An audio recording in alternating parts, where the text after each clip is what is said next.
Hi, my name is Subodip Koyal. I am a biology teacher. আমার বাড়ি ডায়মন্ড হারবার। আমার YouTube channel লার্নিকে ICSE class 9-এর একটা চ্যাপ্টার আমি স্টার্ট করেছিলাম, cell the unit of life. আজকে সেই চ্যাপ্টারের সেকেন্ড ক্লাস।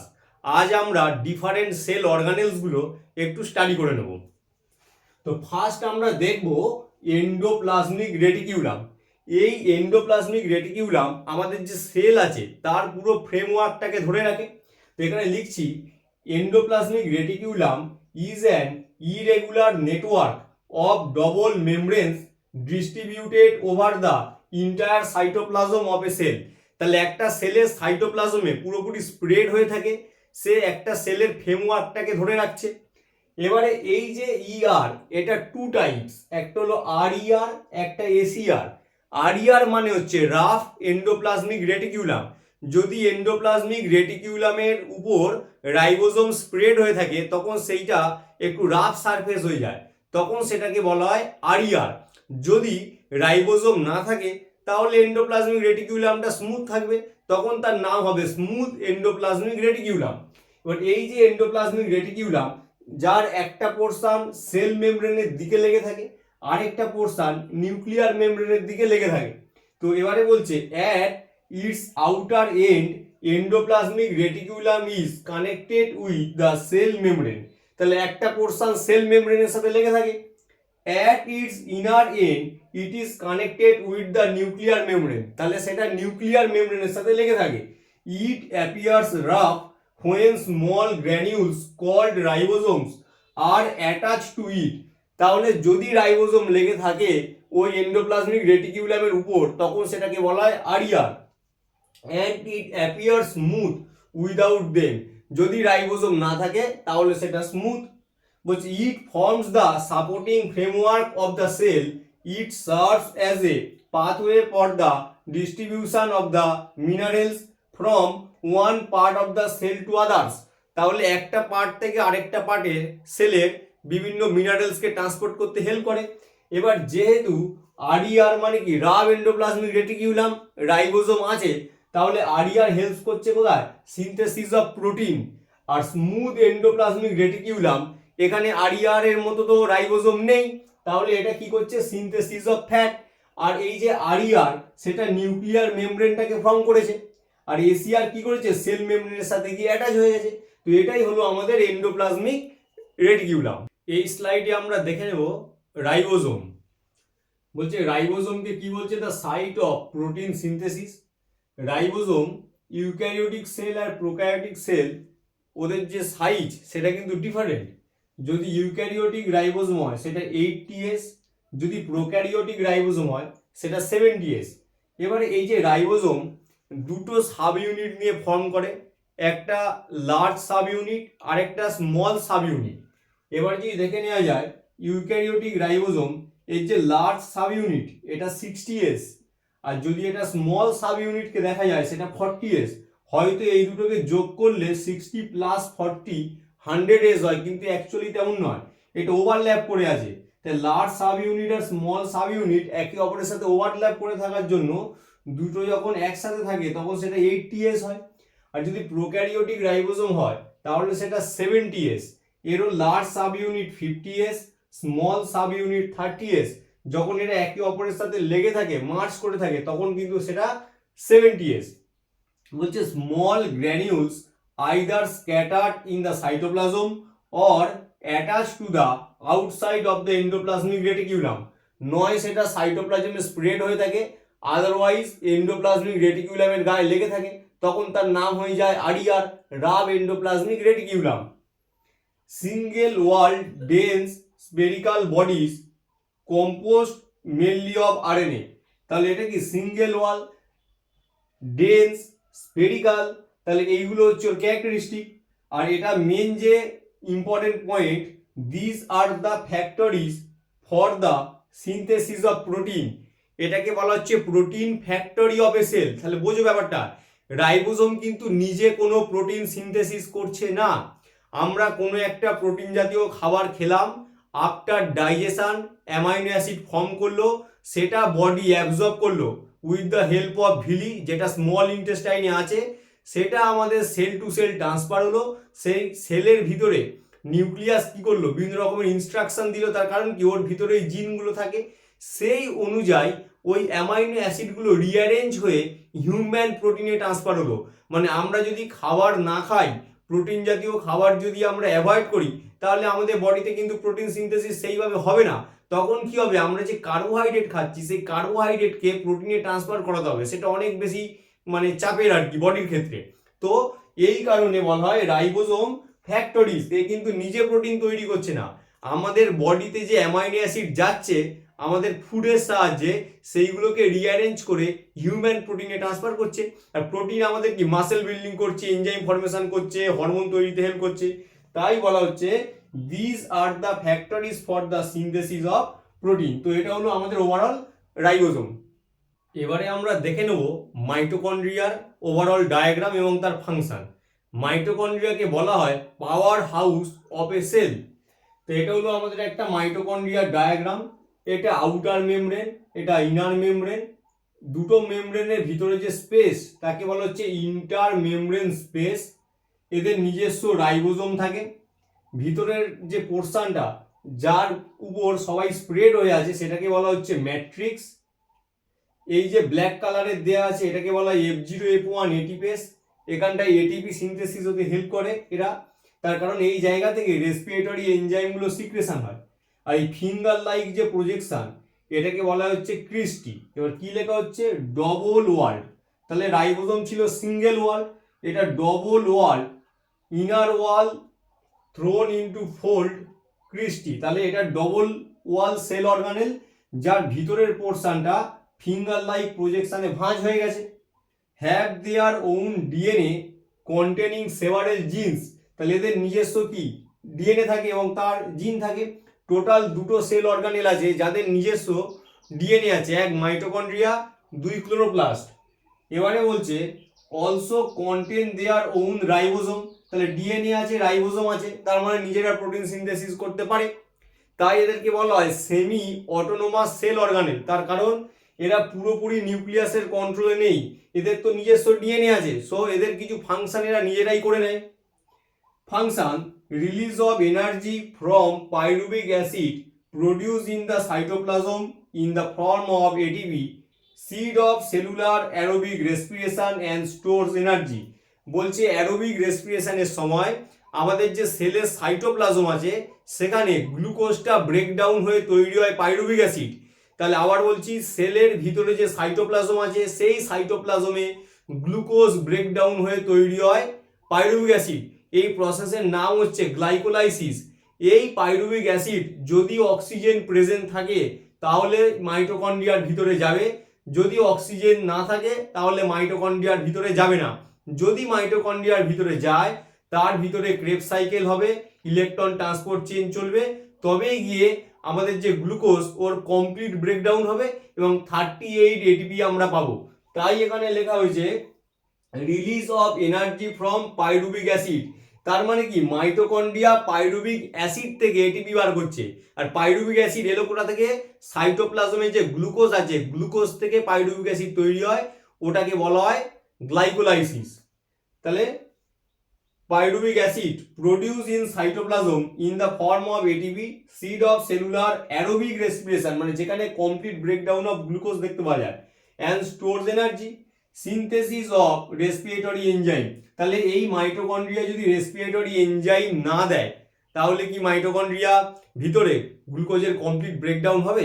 হবে না। তাহলে ওভারঅল যদি আমরা দেখে নিই, যদি কোনো একটা ইউক্যারিওটিক সেল, ধরো হিউম্যান, ওর ভিতরে মাইটোকন্ড্রিয়া আছে প্রত্যেকটা সেলে, তাহলে আমরা একটা খাবার খেলাম, খাবারটা ডাইজেশন হলো, ডাইজেশন হয়ে দেখা গেল কার্বোহাইড্রেট থেকে গ্লুকোজ ফর্ম করলো। সেই গ্লুকোজ থেকে এনার্জি বার করতে গেলে মানে এটিপি নিতে গেলে তাহলে তাকে মাইটোকন্ড্রিয়ার হেল্প লাগবে। সেই গ্লুকোজগুলো সেল টু সেল ট্রান্সফার হয়ে গেল with the help of blood. তাহলে ব্লাড ক্যাপিলারি থ্রু থেকে সেলে পৌঁছে গেল।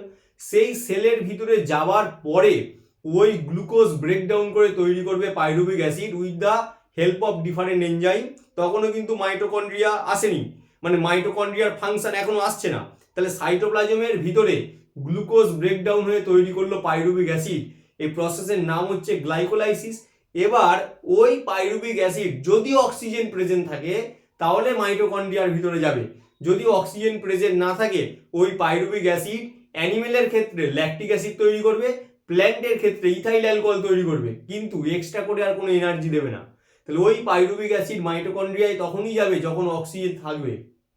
তখন ওই পাইরুভিক অ্যাসিড থেকে ক্রেবস সাইকেল এবং ইলেকট্রন ট্রান্সপোর্ট চেন হওয়ার পরে পরবর্তী এটিপিগুলো আমরা পাবো। টোটাল 38 এটিপি পাওয়া যায়। তাই মাইটোকন্ড্রিয়াকে বলা হয় power house of a cell. এই স্লাইডে আমরা গলগি অ্যাপারেটাসটা দেখে নেব। তো এটা হলো আমাদের গলগি অ্যাপারেটাস। এর উপরের পোর্শনটা যেটাকে বলছে সিস অর ফর্মিং ফেস, মানে এই জায়গা থেকে গলগিটা ফর্ম করলো, আর যেখানে এন্ড করছে সেটা ট্রান্স অর ম্যাচুরিং ফেস। এবার এই যে গলগি অ্যাপারেটাস মনে করা হয় যে এন্ডোপ্লাজমিক রেটিকিউলাম থেকে ফর্ম করেছে। বলছে কি the Golgi apparatus occurs in the form of granules, filaments or rod shape. তাহলে গোল গোল কালারের ভেসিকেল আছে, এই যে গোল গোল। তারপরে এটা কি ভ্যাকুওলস, এটা হচ্ছে সিস্টার্নি, আর ভিতরের যে ফাঁকা অংশ সেটাকে বলা হচ্ছে লিউমেন। তাহলে filaments or rod which are suppose to be originated from endoplasmic reticulum. তাহলে গলগি অ্যাপারেটাস এন্ডোপ্লাজমিক রেটিকিউলাম থেকে ফর্ম করেছে বলে মনে করা হয়। Golgi complex in plants are more specifically known as dictyosome. তাহলে প্ল্যান্টের ক্ষেত্রে গলগি কমপ্লেক্সকে বলা হয় কি ডিকটিওজোম। এদের মেন কাজ কি? Both Golgi complex and dictyosome are concern with the secretion of enzyme and hormones. তাহলে different type of enzyme and hormone secretion করে, ইভেন এটা ট্রান্সপোর্টেরও কাজ করে। যেমন এন্ডোপ্লাজমিক রেটিকিউলাম মিনারেলসকে এক জায়গা থেকে আরেক জায়গায় ট্রান্সপোর্ট করে, গলগিও সেই একই কাজই করে। এবারে বলছে formation of acrosome of sperm. তাহলে এটা হচ্ছে স্পার্মের হেড রিজিয়ান। এই হেড রিজিয়ানের উপরে যে লেয়ারটা আছে এটাকে বলা হচ্ছে অ্যাক্রোজোম। এই অ্যাক্রোজোম ফর্ম করে কে? আমাদের গলগি কমপ্লেক্স। তো এইটা হলো আমাদের ওভারঅল গলগি অ্যাপারেটাস। এবারে আমরা দেখে নেব লাইসোজোম। লাইসোজোমকে বলা হয় সুইসাইডাল ব্যাগ। তার কারণ কি, একটা সেল যখন অনেক এজ হয়ে যায় সেই সেলটাকে নষ্ট করে দিতে এই লাইসোজোম কিন্তু হেল্প করে। Lysosome the intercellular digestive centre বলা হয়। Their enzymes destroy and digest foreign substances around them. যদি কোনো ফরেন সাবস্টেন্স থাকে তাকে সেলের ভিতরে নিয়ে লাইসোজোম কি করে, সে ফরেন সাবস্টেন্সটাকে মেরে ফেলে। They digest the store food during unfavourable condition when food is unavailable to the cell. যখন কোনো একটা মানুষ স্টারভেশনে আছে বা কোনো কারণে সে অনেকক্ষণ খায়নি, সেলের ভিতরে তো অনেক রকমের খাবার স্টোর থাকে, সেইটাকে ডাইজেস্ট করতে হেল্প করে কে? Lysosome. Many damage cells are rapidly destroyed or dissolved by their own lysosome and hence these are also called the suicide bag. তার মানে একটা সেলের বয়স বেড়ে গেলে তাকে ধ্বংস করতে হেল্প করে কে? এই lysosome. Contain 40 different types of hydrolytic enzyme. তাহলে একটা লাইসোজোমের ভিতরে কত রকমের এনজাইম আছে, এটা পরীক্ষায় আসে, ফিল ইন দ্য ব্ল্যাঙ্কসে বা কোশ্চেনে আসে। তো তখন বলতে হবে 40 different type of hydrolytic enzymes. তো এটাই হলো আমাদের লাইসোজোম, সুসাইড ব্যাগ বলা হয়। এবারে আমরা দেখে নেব সেন্ট্রোজোম। এই সেন্ট্রোজোম যদি থাকে তাহলে তবেই সেটা অ্যানিমেল সেল। প্ল্যান্ট সেলে কিন্তু এই সেন্ট্রোজোম থাকে না। সেন্ট্রোজোম হচ্ছে 1 and 2 দুটো সেন্ট্রিওল নিয়ে ফর্ম করে, আর দুটো সেন্ট্রিওলের চারপাশে এই যে রে লাইক স্ট্রাকচার দেখতে পাওয়া যায় তাকে বলা হয় অ্যাস্টার। আর একটা সিঙ্গেল এই যে আমাদের ফানেল শেপ এটাকে বলা হচ্ছে centriole. A centrosome is found only in animal cell. এটা শুধুমাত্র অ্যানিমেল সেলে দেখতে পাওয়া যায়। During cell division both mitosis and meiosis spindle fibres develop from the centrosome. তাহলে সেল ডিভিশনের সময় এটা একটা নিউক্লিয়াস, সেটা প্রথমে ক্রোমোজোমে ট্রান্সফার হয়, তারপর ক্রোমাটিড ফর্মে আসে। এই ক্রোমাটিড ফর্মে আসার পরে এই যে সেন্ট্রোমিয়ার রিজিয়নে রেড কালারে দেয়া আছে, তাহলে এটাই হলো আমাদের স্পিন্ডেল ফাইবার, যেটা এই ক্রোমোজোমটা আর সেন্ট্রোমিয়ারে গিয়ে অ্যাটাচ হয়েছে। তাহলে এই স্পিন্ডেল ফাইবার ফর্ম করতে গেলে কাকে লাগবে? এই সেন্ট্রোজোমকে লাগবে। The centrosome contains 2 centrioles which are short bundle of microfilament. তাহলে 1 2 3 4 এই যে সরু সরু সরু সরু দেয়া, এগুলো মাইক্রোফিলামেন্ট। তাহলে মাইক্রোফিলামেন্টগুলো থেকে তৈরি হয়েছে আমাদের সেন্ট্রিওল, দুটো সেন্ট্রিওল দিয়ে ফর্ম করেছে centrosome. The centrosome contain two centrioles which are short bundle of microfilament arrange at right angle.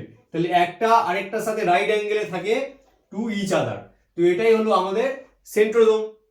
এবারে আমরা দেখে নেব প্লাস্টিড। প্লাস্টিড কিন্তু অনলি প্ল্যান্ট সেলেই দেখতে পাওয়া যায়, অ্যানিমেল সেলে কিন্তু প্লাস্টিড দেখতে পাওয়া যায় না। এর আবার ডিফারেন্ট টাইপস আছে। Plastids are found only in plant sales.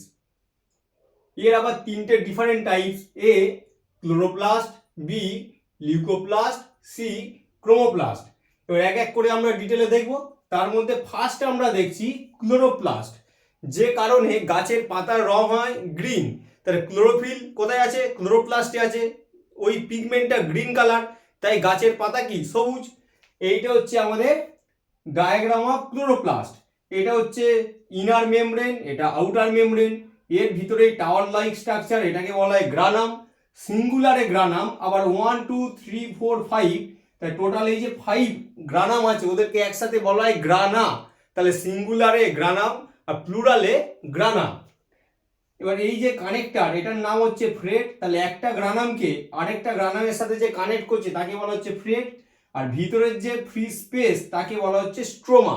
তাহলে এই যে ক্লোরোপ্লাস্ট আছে, এই ক্লোরোপ্লাস্টেই কি হয়? ফটোসিনথেসিস হয়।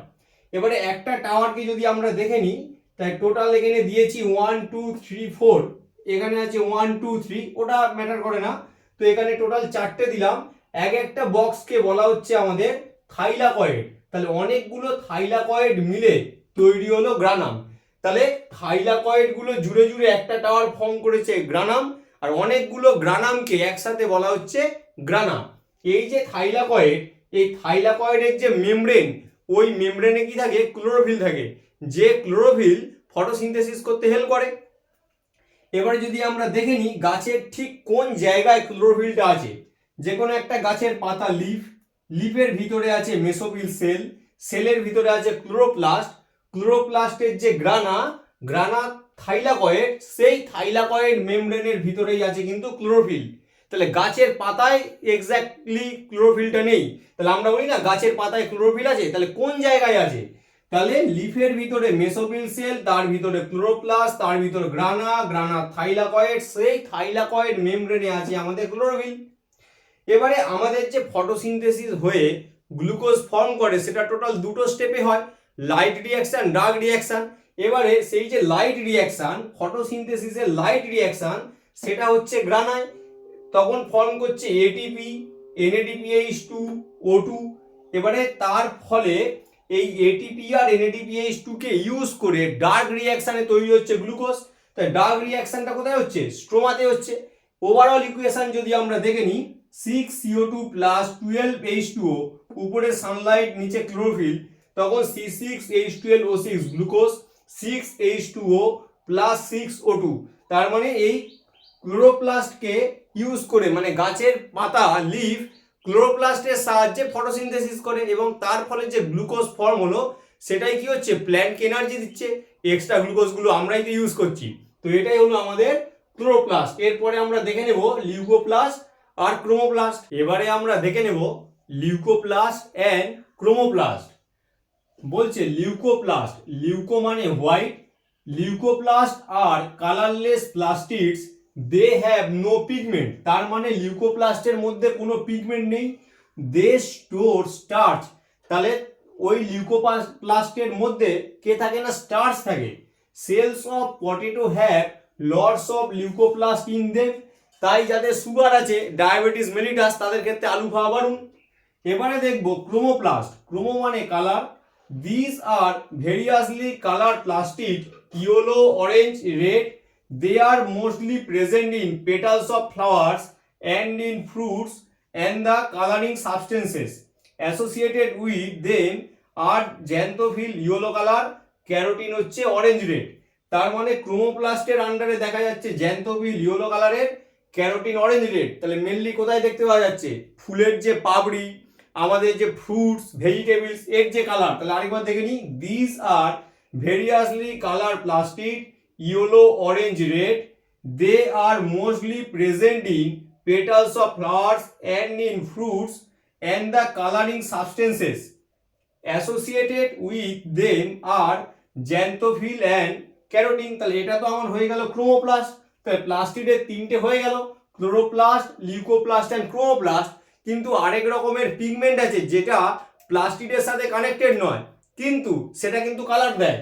যেমন some colouring pigment such as anthocyanin are not associated with plastid. তার মানে অ্যান্থোসায়ানিন কিন্তু প্লাস্টিডের কোনো পার্ট নয়।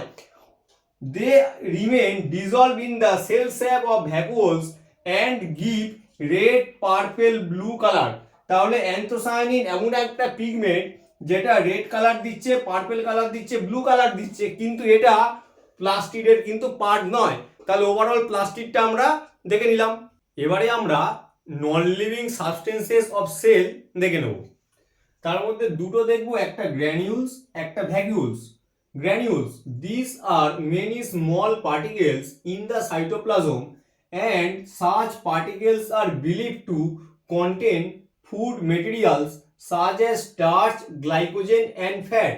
তাহলে সেলের ভিতরে ছোট ছোট গ্র্যানিউলস থাকে যাদের কাজ ফুডকে স্টোর করা। কি food? Starch, glycogen and fats.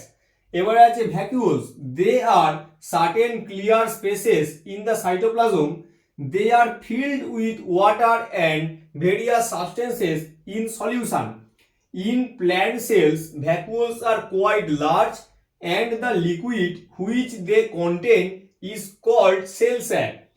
An animal cell does not have such prominent vacuoles. Their vacuoles are smaller in size.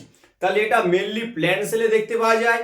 ওর ভিতরে যে লিকুইড থাকে তাকে সেল স্যাপ বলা হয়। অ্যানিম্যাল সেলে কিন্তু ভ্যাকুওলস থাকে না, থাকলেও সেটা কিন্তু প্রমিনেন্ট নয়। তাহলে এই দুটো কি? Non living substances of cell. এবারে আমরা বেশ কিছু টার্ম একটু দেখে নেব। ফার্স্ট আসছি সাইটোপ্লাজম। সাইটোপ্লাজম কি? সেলের ভিতরে নিউক্লিয়াসের চারপাশে যে লিকুইড থাকে সেই লিকুইডের উপর সেল অর্গানেল কি করে? সুইম করে, মানে ভেসে থাকে। সেই লিকুইডকে বলা হচ্ছে আমাদের সাইটোপ্লাজম। বলছে cytoplasm is a semi liquid substances, it occupies most part of the cell within the cell membrane. তাহলে এইটা যদি সেল হয় পুরোটা, এটা তাহলে সেল মেমব্রেন, এটা নিউক্লিয়াস, চারপাশে নিউক্লিয়ার মেমব্রেন। তাহলে এই মেমব্রেন আর এই মেমব্রেনের মাঝখানে যে ফ্রি স্পেস, তাহলে এখানে থাকে সাইটোপ্লাজম, মানে এটা হচ্ছে আমাদের সেল মেমব্রেন। আর এইটা নিউক্লিয়াসের নিউক্লিয়ার মেমব্রেন। তাহলে নিউক্লিয়াসের বাইরে সেল মেমব্রেনের ভিতরে যে লিকুইডটা থাকে তাকে বলা হয় cytoplasm. Many chemical reactions take place in the cytoplasm. তাহলে এটা হলো আমাদের সাইটোপ্লাজম। এবারে একটা টার্ম আছে বইতে, প্রোটোপ্লাজম। সেটা কি জিনিস? Cytoplasm plus nucleus. তাহলে এই ভিতরের পোর্শনটা প্লাস নিউক্লিয়াস, তাহলে নিউক্লিয়াস এন্ড সাইটোপ্লাজমকে একসাথে আমরা বলি প্রোটোপ্লাজম। এবারে আমরা দুটো টার্ম দেখে নেবো, একটা সেল ওয়াল আর একটা সেল মেমব্রেন। যদি প্ল্যান্ট সেল হয় তাহলে তার আউটার লেয়ার হচ্ছে রিজিড, নন লিভিং, সেটাকে বলা হচ্ছে সেল ওয়াল, এবং ওটা কি? পারমিয়েবল, যে কোনো জিনিসকে ওই মেমব্রেনের ভিতর দিয়ে ক্রস করানো যায়। ওটা আউটার লেয়ার হবে প্ল্যান্ট সেল। তারপরেই আছে সেল মেমব্রেন। তার মানে এই হলো সব থেকে বাইরে থাকে সেল ওয়াল, তার ভিতরে থাকে সেল মেমব্রেন। কিন্তু যদি অ্যানিম্যাল সেল দেখতে পাওয়া যায় তখন কিন্তু কোনো সেল ওয়াল থাকছে না, তখন একটাই লেয়ার থাকছে সেল মেমব্রেন, ওটা outer layer. Cell membrane is a semi permeable, সবাইকে কিন্তু অ্যালাউ করে না ওই সেলের ভিতরে ঢোকানোর জন্য আর কি, মানে যেটা দরকার সেটাই একমাত্র সেলের ভিতরে এন্ট্রি করতে পারবে, আদারওয়াইজ পারবে না। তাহলে কি বলছে? Cell wall outermost in plant cells, non living, rigid, freely permeable, mainly composed of cellulose. তাহলে সেল ওয়াল কি দিয়ে ফর্ম করছে? সেলুলোজ দিয়ে।